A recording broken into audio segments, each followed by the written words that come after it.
Welcome to a practice lap with a pro. Obviously, your man is not the pro. This chopper is going to be heading out for a practice lap with the cyclocross legend that is Nick Craig, and we're going to get the chance to pick his brain on everything that he gets up to in the practice lap, working out lines, also pick his brains on all things cyclocross.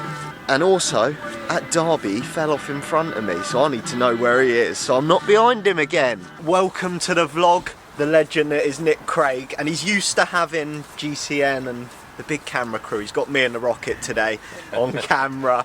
Before we head out, we're going to head out for a practice and pick Nick's brain on everything cyclocross. But he's come prepared. Look at this. The man, unfortunately, we didn't come with chairs, but he's bought himself his own chair. He just showed me how many questions he's got.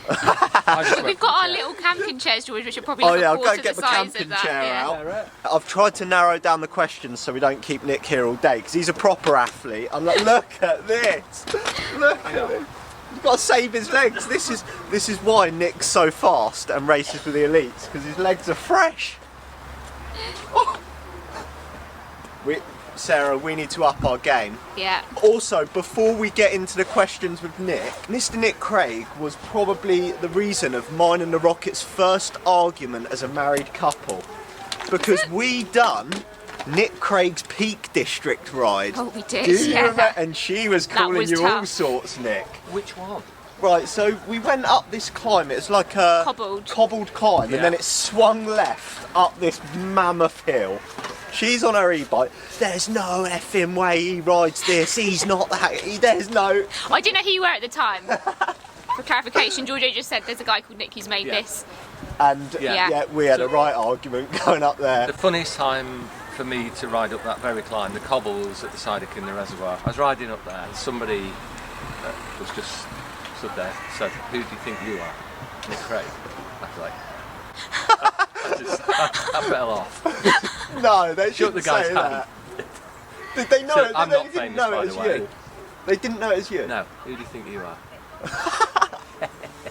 Don't you know I used to be? So I'm old now, so please. Look at this. Your pants clean? Oh, are they? I haven't been on the course yet. It's alright, we're alright. We're good.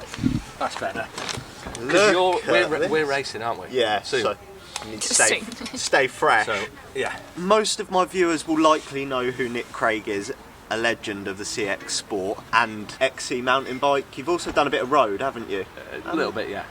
Didn't you race the Olympic road race? Was that? I think it was my last road race. Nothing gets better than that. And I had a good time. And you've done it in mountain bike shoes? Is that true? I didn't know I didn't go for the road race. I went as a mountain biker, and I was asked while I was there would I play a support role. So I only had mountain bike shoes, which is what I rode in. They had carbon midsole. Did you have your bike, or was it like a borrowed I one? had a training road bike, so I had a road bike, and I had a peak on the helmet, so I did get a few. Yeah, there's a few smiles, but it was a long time ago. It was year 2000. The year 2000. We won't ask Nick's age, we'll cut that bit out. There's also one more question that Del Boy wants to know. He seems to think the only reason Nick still races elite is because he's scared to take on Dad. Is that true? Did Dad say anything? Dad did ask me to say that, yeah. It is true, but please just cut that out. We're going to go through a few quick fire ones before we get into the main bulk of the video for the viewers that don't know who Nick is. But how long have you been riding? I started racing cyclocross when I was 9, so I will tell you, I'm nearly 55, so it's a few years ago. And he's still racing the elite category. He probably doesn't know this one. National titles, how many have you got? Is it over 50? Just to keep it simple, if you just go elite, it was 3 cyclocross elite 3 years apart, and 3 mountain bike XC elite 3 years apart. I needed 3 years apart because I used to have to get when you've won something, it's kind of like, right, well, what next? So I just have a couple of rest years, not rest years, but then I'd be like, I'm having that back again. He wins too much. And actually, when I used to race when I was younger, Nick was the top guy. It was you, there was like Ollie Beckinsale, yeah. Liam Colleen.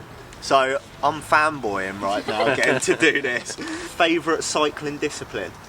Cross. Cross? Oh, I thought you'd say mountain bike. No, that's just infill.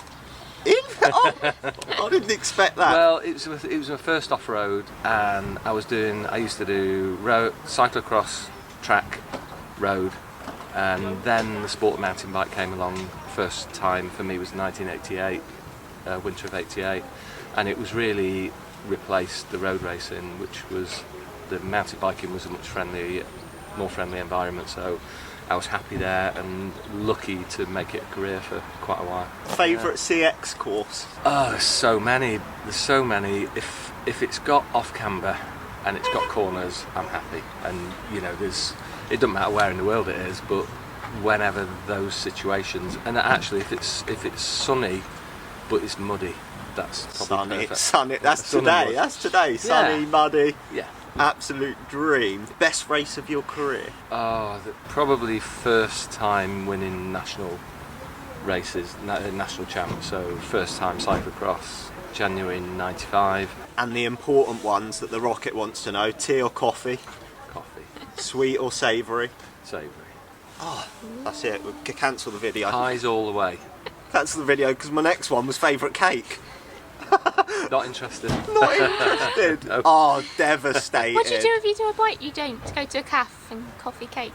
I would push one in if I Okay. felt like pressure from the group that I'm with. Oh, you don't ride with her then. Every hour. Should be feeding it to you. we had some carrot cake yesterday, but I have to cut I don't like. This is really weird. I do not. If somebody puts butter on bread, I couldn't eat it. I can't stand the stuff. So I've got a problem if it's even icing. Okay, I don't like icing either, so I always give icing on a cake to cream. Giorgio. Nope. Yeah, Can't okay. stand it.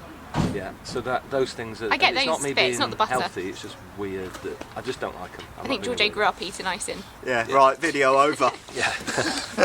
That's it, we're done. So me and Nick are going to head out, do a practice lap in a second, but I'm going to pick his brain now on what he looks for, how many practice laps he does. So we'll start with the first thing. Do you have a routine, or is it just on the day?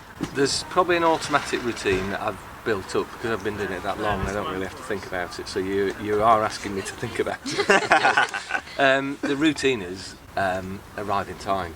So we know we're on at 12:10. So arrive early, have time to sit down. As soon as you arrive at cross race, it's social. Everyone's chatting, lots of conversations already, and that's why we do. I think that's one of the main reasons why we do it. So making sure you've got time. Preparation is getting the bikes ready. It's no good just getting one bike ready for practice. You might need two, you might have different tyres you want to try out and different tyre pressures. If I've got no idea it's a new course, I'll just put 20 psi in and then I'll go out. Do you adjust pressures during the practice lap? If there's no lip on tarmac or concrete or any big stones that could really rim it out, probably around 18 psi, so I may set off with 20 and just let a little bit out. I might ask you if you've already been round at 8 this morning. Oh no, I haven't. It was just Ben that went round. I was saving all my energy. I've told Nick, don't hold me up today on practice. So Nick's top tip, once you've done half a lap on practice, to check your bike over, see how bad it is, and then you'll know whether it's a 1 or 2 pits per lap. What sort of things are you looking for when you're out there practicing? Line choices? So obviously the best racing line is the first thing for me to do, and that would be, you know, it could be a wide line into a corner, it could be cutting a corner really short and sharp. I'll test a few different lines out, but ultimately I know that the perfect racing line won't be the line that I can go on in a race with 70 people. So what I will do is I'll look for alternatives, and I probably do an awful lot of that in a race, thinking whilst I'm doing it, just thinking on my feet. But I tend to ride where some of the best lines are where people aren't. I'll also test, if we're going down a long straight and there's like an obvious line in the middle where everyone rides, I will not just ride in that line. I'll move over to the left into the short grass, green grass, might even try the long grass, and I'll sense in what it feels like and which one's quicker, or not quicker, which one's needing more watts to go forward. So not just presuming that what everybody else does is the right thing, is the best thing I've learned. I'm not sure I've got the watts to see to power through there, and I think I will see how the flow goes, carry as much speed in, but I will definitely be thinking that this could end up a run. That fills me with a bit of confidence, because I'd probably choose to run that just because I don't have the power to get through it. That guy's about 50 and he's powerful. He's from the flatlands, East Anglia way. He rode that, he carried his momentum in really well, but he got very heavy at the end for him. Yeah. Would you try and get as far as possible and then run, or? I think I would hit. It's quite a lot. If you get off here and run it, it's a long run to keep your bike clean. I think I would see how it goes like that. Then he actually did that quite well. It's got me thinking that I might be riding it. This side's no good. Look at that. Yeah. If these tapes were back here, I'd be looking at any fresh grass and edges. But a lot of it's just instinct. yeah, I'm not going to take soil samples at this stage. I wouldn't always recommend this, but at Thornton, Craven, was one section where I was carrying a lot of dirt, and I actually, before a section, I cleaned the front tyre just with my fingers. That'd be carnage for me. I'll come back without a finger. So do you have like multiple options for corners so that you know if someone's in front of you, you can take a different line? Or Yeah, if you follow me around and you see me on what you go, oh, that's a really nice racing line, or wow, that rides well. Whilst I'm doing that, I'm looking for alternatives. So if it was a second or third lap, I'll probably try the alternatives out. does a lot of it just come naturally where you've got like so much experience in the bank now, you get to a corner and you're like, that's it, I've seen it? Yeah, I think so. And I also learn whilst I'm racing, I still adjust things. I'm not scared of, if you do something and I see it, I just go, oh, it looks good, I'll try that, and I'll try it next lap. And I remember those points. I always used to look at what gear I was in. If I'm in the lowest gear, I could probably race it one sprocket down, is a rough guide. And I'm just aware of it, and into a section I will be changing gear, knowing what gear I need for the next bit. And a lot of it for me isn't, I'm not the strongest, I'm not the fittest, but what I try to do is put together a whole, everything that I can do to make me more efficient. So that might be the first lap when everyone's fighting. You know, I could be quite far back in the field, but what I'm doing is I'm trying to be efficient so that when space opens up, I then can go forward. Do you get pre-race nerves? Or is Not- it just like, I've done this so many times, or just it's like getting up in the morning? I don't get nervous. I'm not like nervous. I can't wait to race. I can't, you know, I just want to get on with it. I'm racing against these people around me, but ultimately someone's going to say go and someone's going to say stop, and I just don't need to move from the start to the finish around however many laps that is in as fast a time as I can, so it's almost just about me. And what about running? So in my head, before I'm out there, I know where I'm going to get off and run, just because I probably don't have the power to get through that section. Do you have that in your head? Yeah, I think again, after doing it for so many years, I'll try things. I could be running. If I go around the course and I go, right, I'm going to run that bit, I'm going to ride that bit on and off, on and off, on and off, and that's part of the efficiency. What I will do is I'll feel how much energy I'm using running, how much energy I'm doing riding it. I'll never forget Roger Hammond coming to do National Champs. The guy's podium at Paris-Roubaix, he's probably got my watts times 2. And we're racing together side by side, and he just refused to run.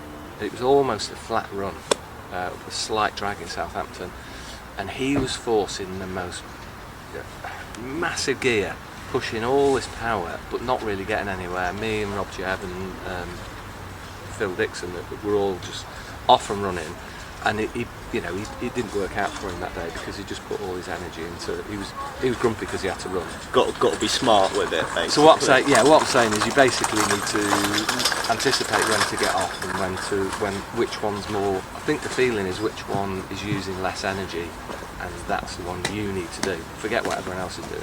Will you try and ride that or just run? I will. You know what? I won't decide that.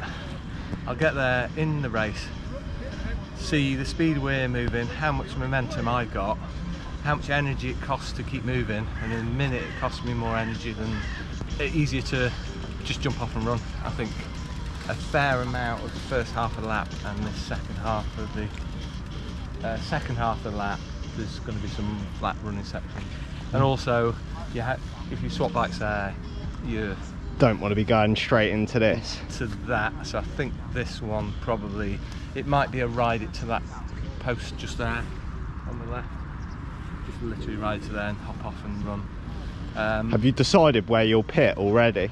What side? I'm just working on it. I need to talk to Sarah and see how much water, whether it's really, are the 2 half laps equal, and if one of them's really short and tight, I don't want Sarah to rush. I'd rather one good clean bike than if it's one a lap. So let's see the rest of the lap. I think the lap, I can't imagine it's actually in the middle, so I think it's going to be interesting. I've got a random question here.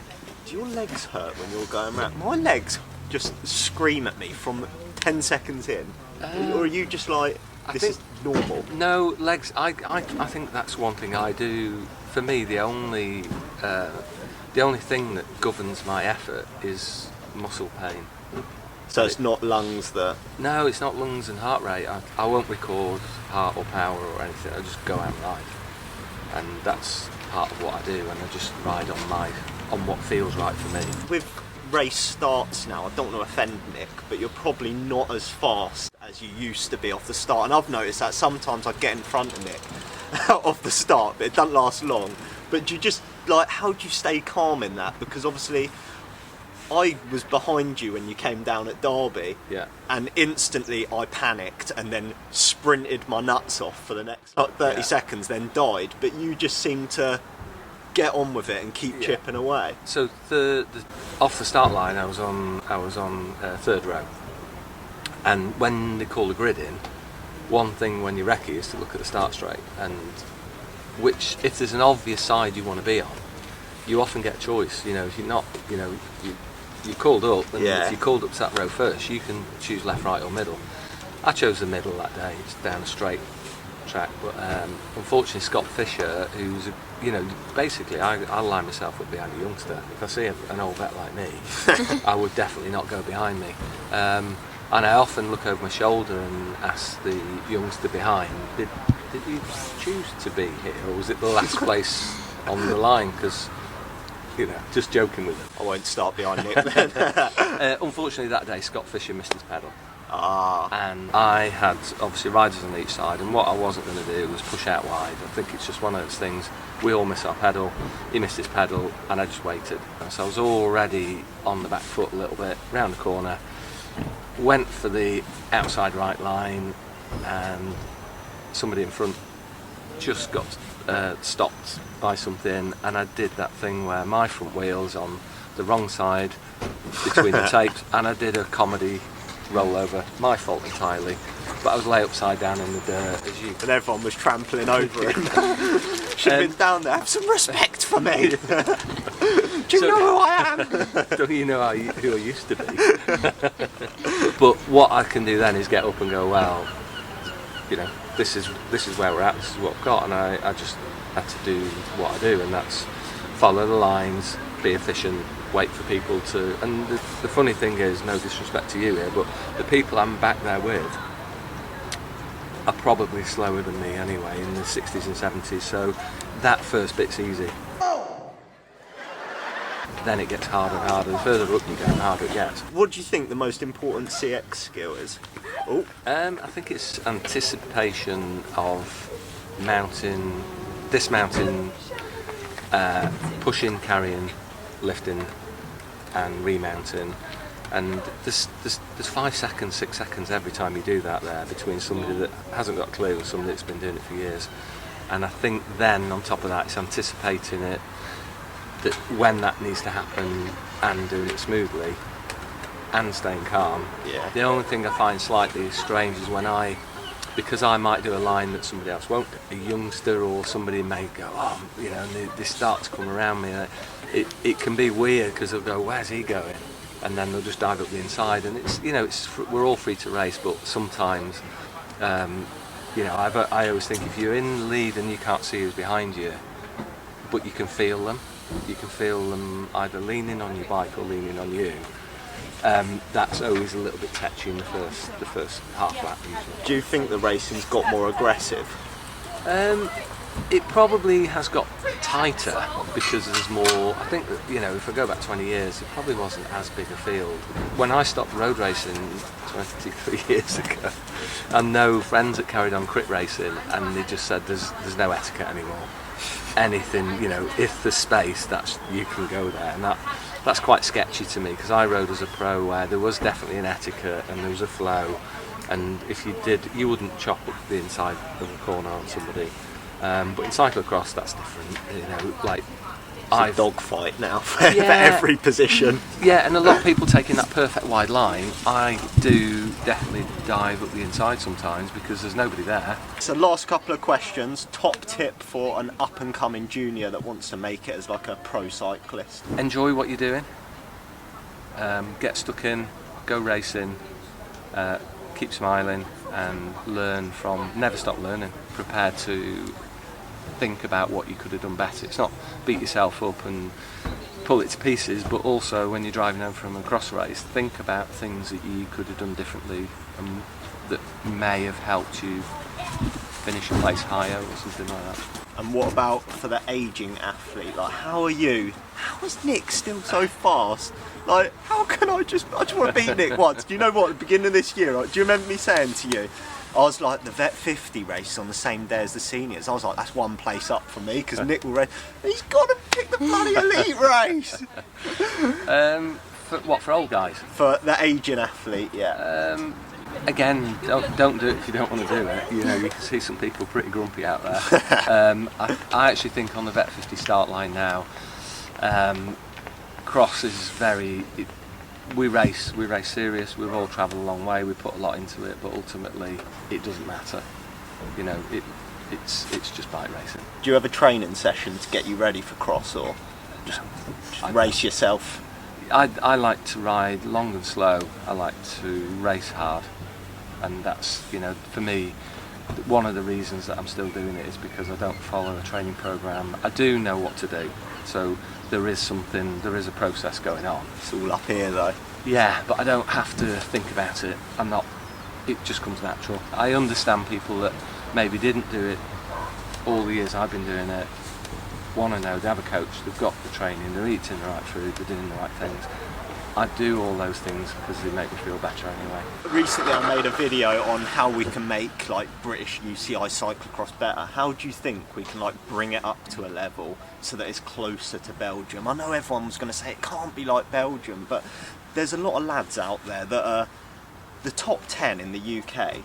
I personally feel like they deserve to be paid to be at that level. I don't know what you think about it, but like if you were that good at football, like I know it's a different sport, but like the amount of effort they put in to be that good, and it is inspiring for me, and I think it's costing them a bomb to do this. How can we make it better for them, get more riders to British races? That's a big question, and I don't know if I know the answer to that. I think when I was a young pro in my early 20s, I was signed up to this series. I did this series because then I could have just gone to Belgium, and they wanted the best UK pros at the races, so they helped.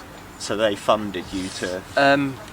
No, it wasn't really a funding. It was just we were definitely encouraged to be here, without saying too much. See, that's what I put forward. Like, I'd love them to say, here, Cameron Mason, here's X amount, come to our race. I mean, it's worse for me because I'll get pulled even earlier. The problem is with the races are struggling anyway.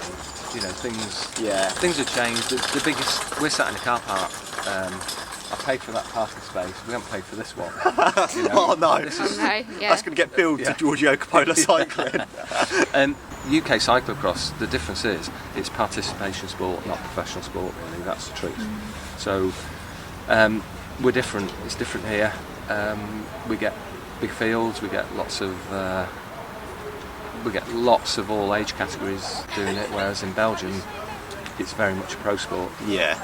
And that's probably the difference. People pay to watch those pros, and crikey, you know, if you've got any ideas, it'd be a brilliant thing to have that, where you can, you know, it's as big as football, but it's not. Yeah. It's just not like that here, and I'm not sure it ever will be. So, if you really want to be, I think if you really want to be a cross pro, ultimately, it's great to dip in and do some of these races, but you need to go to Europe. And lastly, given your experience now, if you were given prime Nick Craig legs when you were winning national champs, would you beat these boys? Come on, I want it. I want to hear it. I'd have a jostle with them. I think I'd be in the mix. Yeah. There we go. Yeah. Thanks for that, Nick. That's all right. Absolute Cheers. legend See you for on the doing start that. line. Yeah. Actually, see you on the. Well, see him recce. for recce. And Sarah, you're called Sarah, aren't you? Yeah. My Sarah's. Done all the business Yeah. for you. How'd you get? Yeah, there's another that. question. How does Nick get his wife to do pits? Jesus, she went in there once. I But he can accidentally. feel. I can't be in pits and film. Yeah, Josh. I accidentally hit Sarah with the bike because she didn't realise I was going to let go of it, and after that, it was never again. Yeah. So when I first met Sarah 33 years ago, she was obviously introduced to what I do, and it was used to be a bucket and a brush, and you know, like over the years, she's had some, you know, treats, some special Christmas and birthdays. Okay. And you know, these two stackable water barrels here that 20 litres. Sarah needs to lift them on her own. She's over there now lifting them. She's doing all If the I- heavy duty yeah. work. If Nick's I- put his feet up. If I stood next to her, she'd say, "You save your arms and your legs, you need them." And she'd literally lift the water barrel, and she'd be. I do have to go and check it start. So I bought a new jet wash. They were a 30th wedding anniversary present 2 weeks ago. Oh, I bought a 4. She actually requested for 6, but I just said there's one for every 7.5 years up to now, and if we can make another couple of years, then. Sarah's eyes lit up behind the camera when you said, "Oh, I've bought her some good presents over the years." You weren't thinking it was been in water baths. It is my 30th in a month's time, but don't get any ideas, Yeah, Georgia. yeah, here's I mean, a jet wash. I bought her a jet wash, and then the price came down, so I thought I'd just buy another one. Just in, you know, so there's actually a spare one sat there as well. So you never.